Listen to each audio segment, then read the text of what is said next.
Y'all ready? Thank you. Well, we saw Saturday America has a problem, and we intend to fix it. That problem is it's very difficult to have a bunch of important people in the same place unless it's really, really secure. The times in which we live are unusual. I've been up here for a while now. I've never felt the sense of threat that exists today. There's so much out there. There's so many disturbed people that are just one click away from feeling like they've got to fix America by killing somebody. And when the president, the vice president, the Speaker of the House, most of the cabinet meets at the same time, those should be seldom but very secure. And the ballroom. Many people, I think, originally saw it as a vanity project, that President Trump wanted to build this grand ballroom as kind of a vanity project. I don't see it that way, and I don't think he ever did.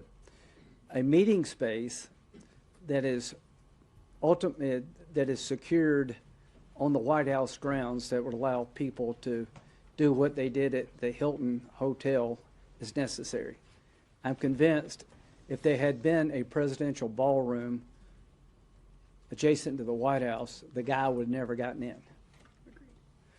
You had an event with the line of succession in a ballroom where 1,000 people were in a hotel above it. This guy apparently checked in the night before and was able to get shotguns and pistols and knives and made a rush for the ballroom door, and thank God he didn't make it. I want to thank the Secret Service and all who stopped him, but if this is not a wake-up call, what would be? So here's what we're going to do. We're going to introduce legislation that would authorize $400 million to be spent to secure to build the presidential ballroom. Underneath there will be a lot of military stuff.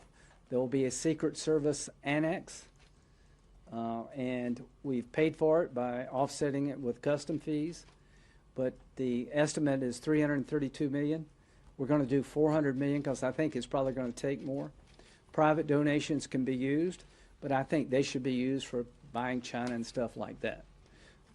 Underneath this ballroom will be infrastructure that is national security centric. The ballroom itself will avoid the dilemma of having to leave the White House grounds with future presidents and this president's to go downtown in a place that's less secure. President Trump said to me yesterday, we need the ballroom not just for me but for future presidents. He literally could have left his bedroom, walked out the back of the White House, and been at the ballroom. That's what needs to happen when you have 1,000 or 2,000 people gathered in today's environment. And the sooner we get the ballroom built, the more hardened it is, the better for the country. So I hope and pray that most people in the Senate after Saturday night will support this bill. This is not about Trump. It's about the presidency of the United States. It's about the person who occupies that office not being put at risk if they choose to go off campus. And the Washington Press Corps, the Correspondents Association, should be very proud of the fact that so many people wanted to come and participate at the highest level of government. Literally, you had the entire line of succession in one place. You had a large amount of cabinet members. Only God knows what would have happened if he'd gotten in the room. What if it had been 3? What if it had been 5? I honestly believe the likelihood of that happening, if we had a secure facility attached to the White House, would go down exponentially. So we're reacting to a problem that's been identified, and if you had any doubt it was a problem, Saturday should resolve all doubt. So we're going to press ahead. I'm going to ask for Senator Thune to expedite this bill. Senator Fetterman's on board, and I'd like to vote as soon as possible to accelerate what America needs: a secure facility for the president and others to meet in, to have a good time, to enjoy themselves without putting the nation at risk. We don't have that. We're about to obtain it. And the ballroom is much more than just a place to entertain.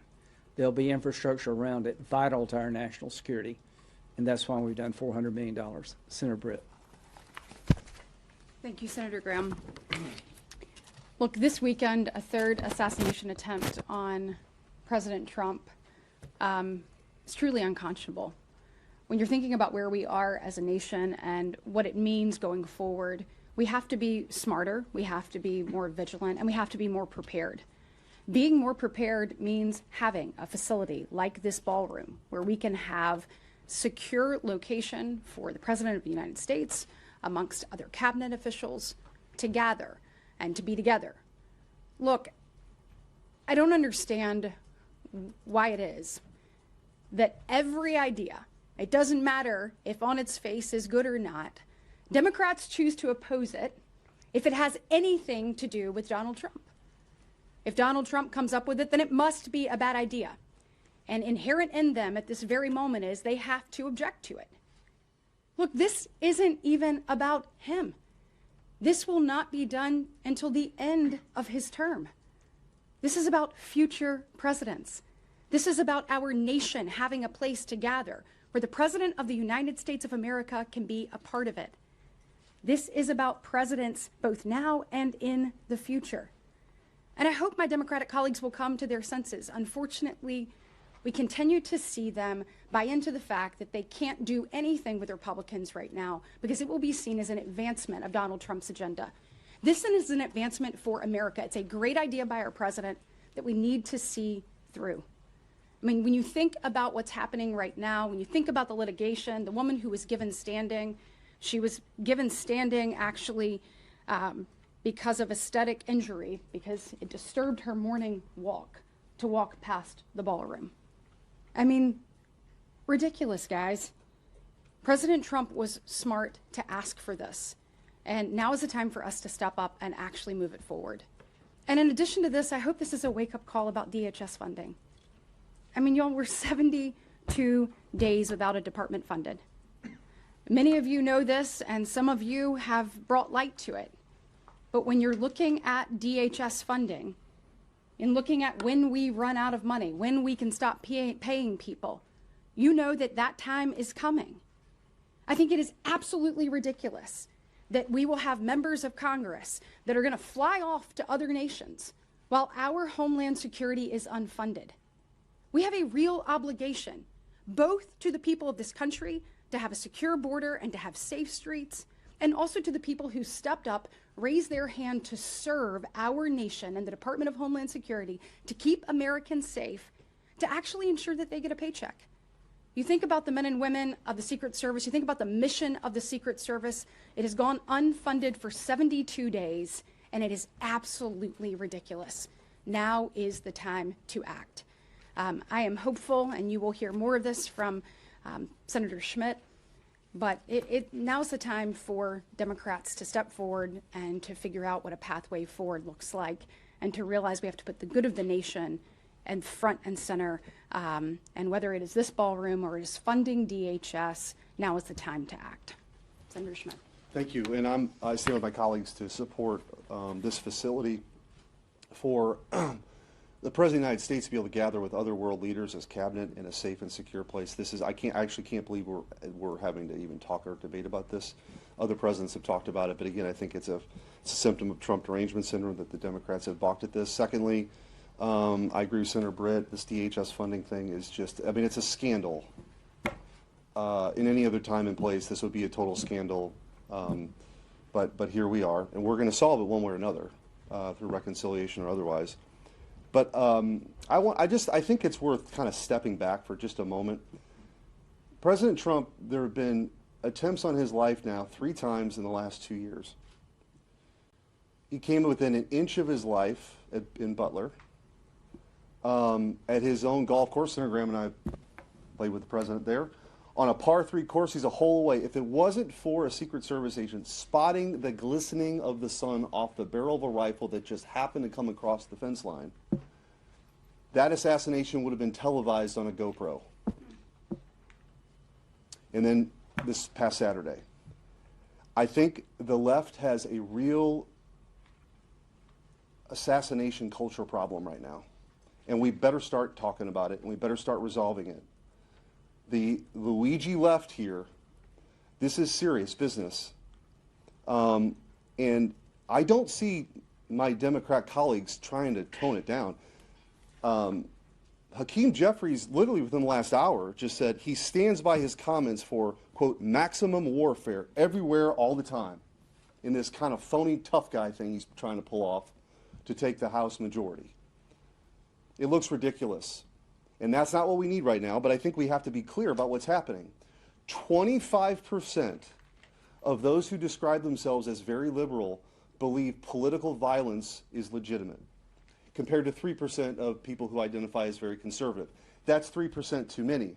But let's not pretend it's the same thing.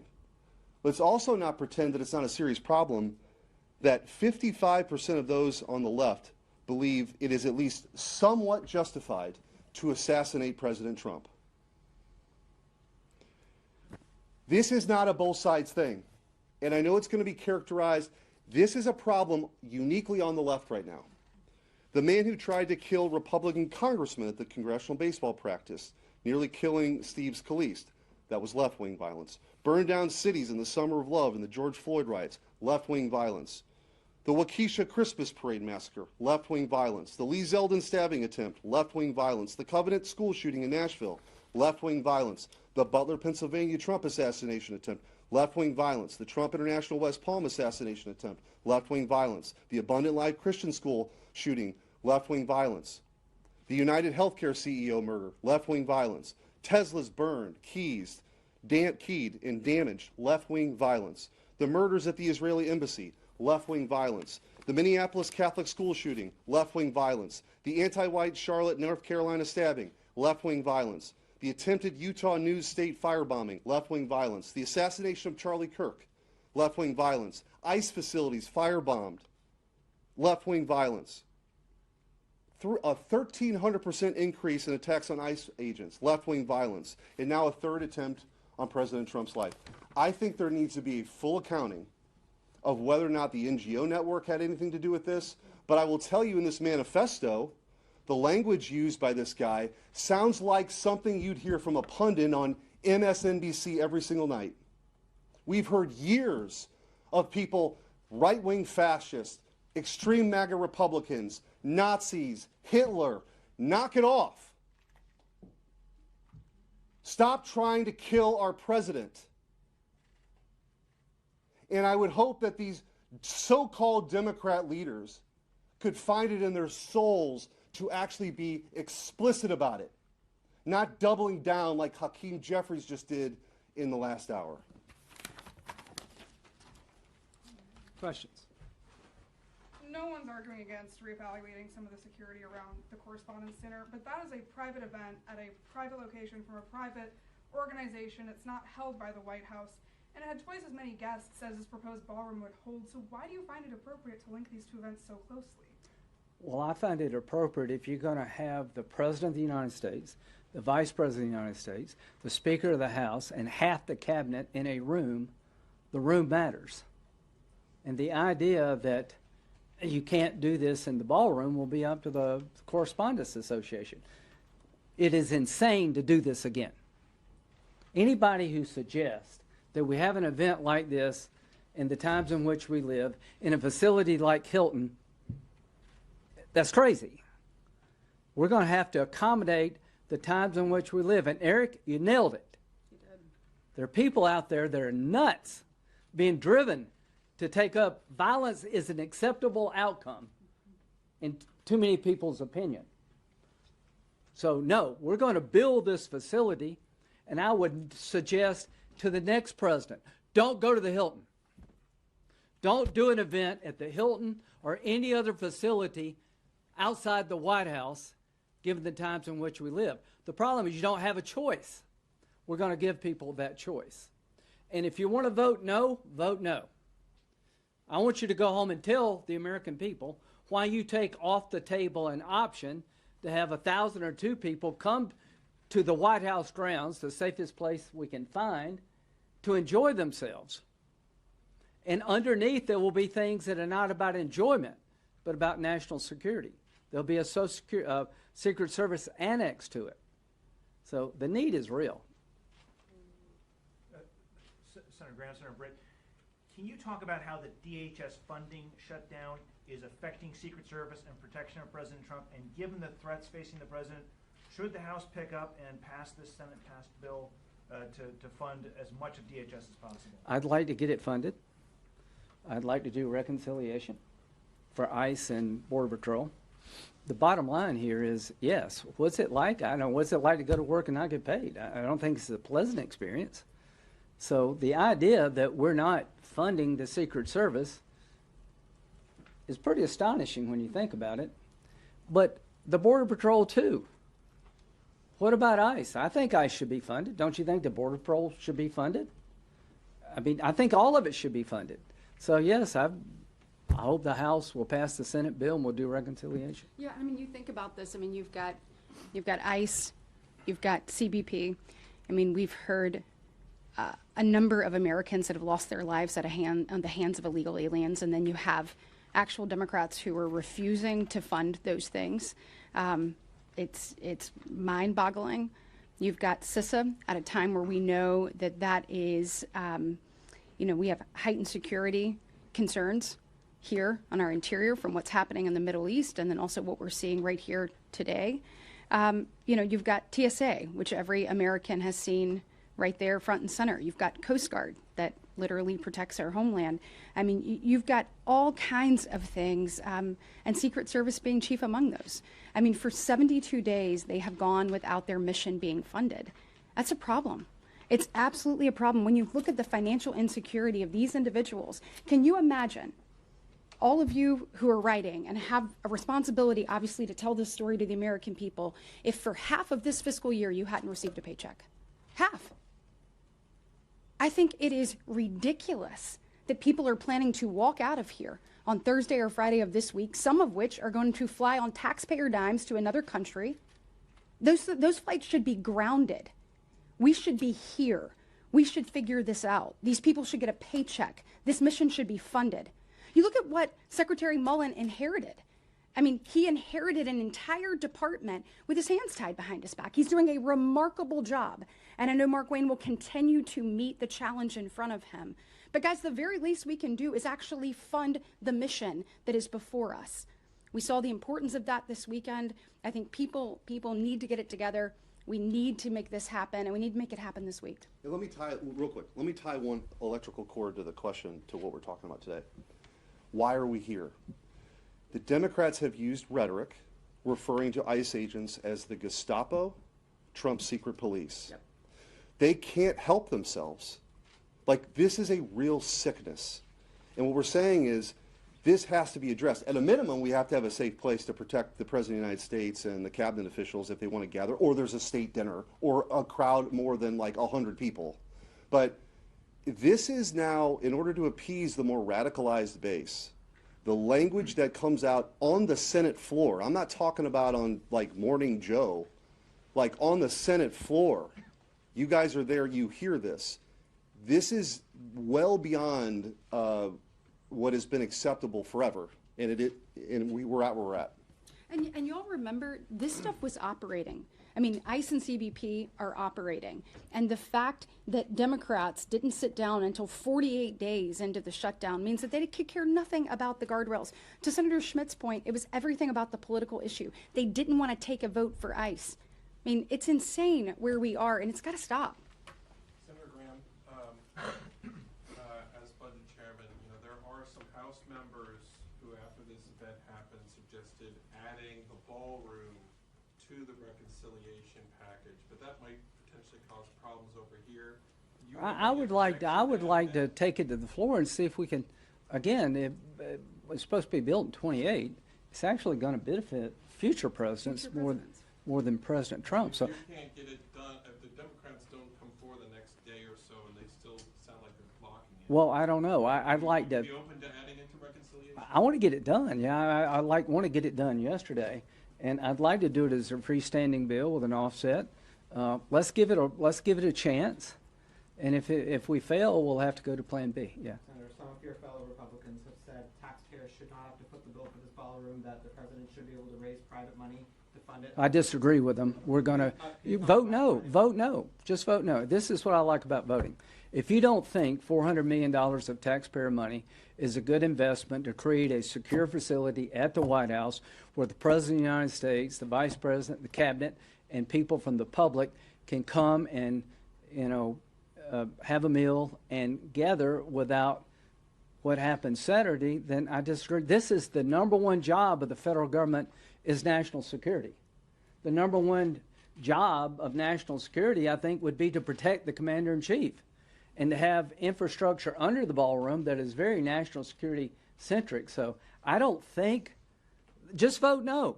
That's all I ask you to do is vote. I don't care how you vote. I want to vote.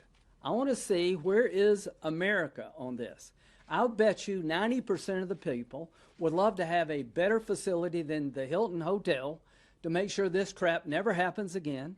I can't tell you what to say on the Senate floor, but I've never seen it like this. There are people out there just one click away from picking up a gun or something else and trying to make America better by killing. You don't make America great by killing people you don't like. That's not how you make America great. How you make America great? Go to the ballot box and beat the people you don't like. Engage in political discourse. Organize. Give money. Knock on doors.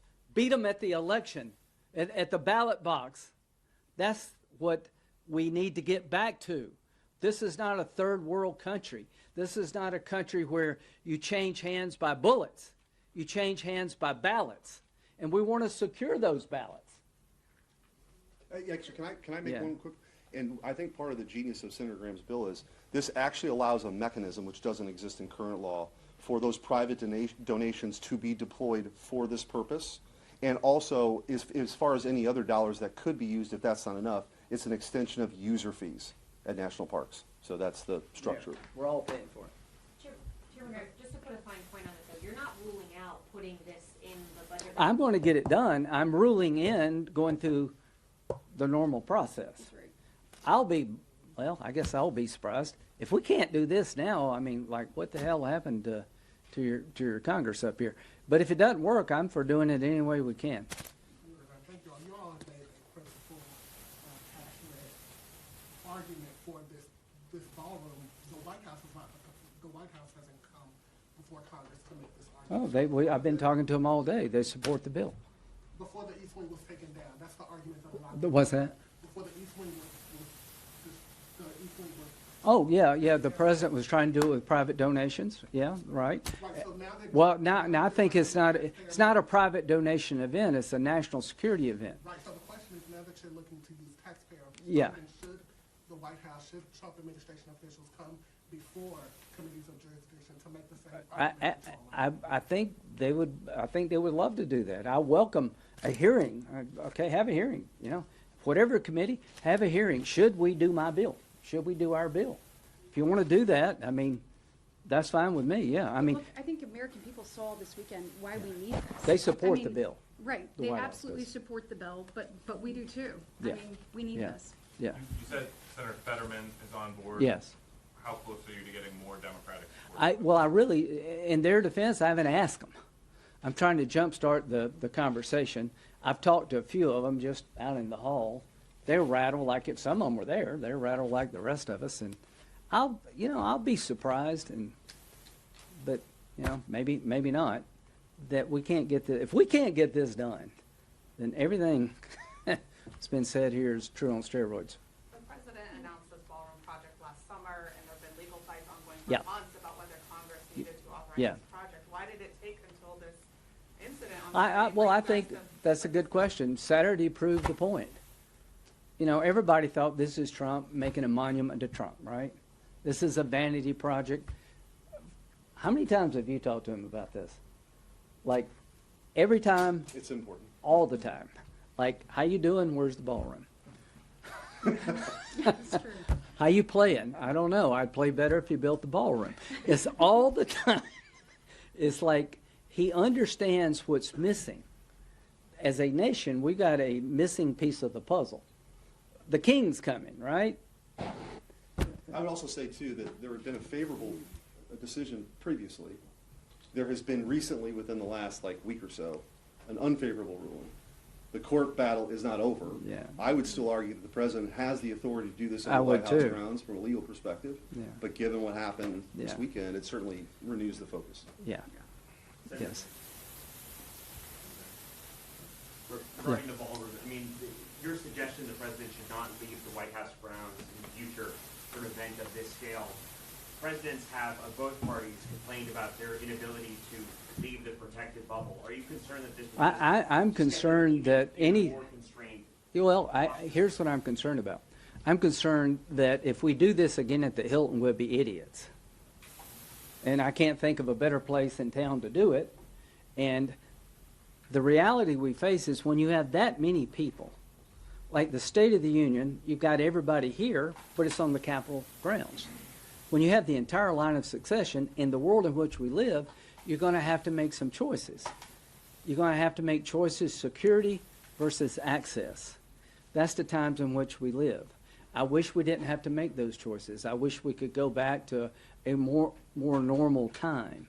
But I don't see that happening anytime soon. And I think this president, more than, certainly in my lifetime, is the most accessible president. You guys see it. He's willing to answer questions at any time, anywhere. Senator Graham and I have spent a lot of time on the campaign trail or whatever at these arenas where there's 30,000 people there and there's another 30,000 outside. I think the idea is, if he had it his way, he'd be walking around the streets talking to people at a McDonald's or, whatever. But unfortunately, what we've seen is, 3 real assassination attempts in under 2 years. There are security issues. Now, I still think he's going to be very active. He's going to be around. But as far as hosting a state dinner or doing something in Washington, D.C., where, as Senator Graham mentioned, where there are people who've checked in days before, upstairs, thankfully, this didn't become a much more tragic situation, but the conditions were ripe for that. Oh, yeah. And so what we're saying is there's a better way to do it. There's private funding that's been offered. This is a mechanism for it to use it. And if that doesn't, there's a backstop of some of the user fees that we would be extending in the legislation. Okay.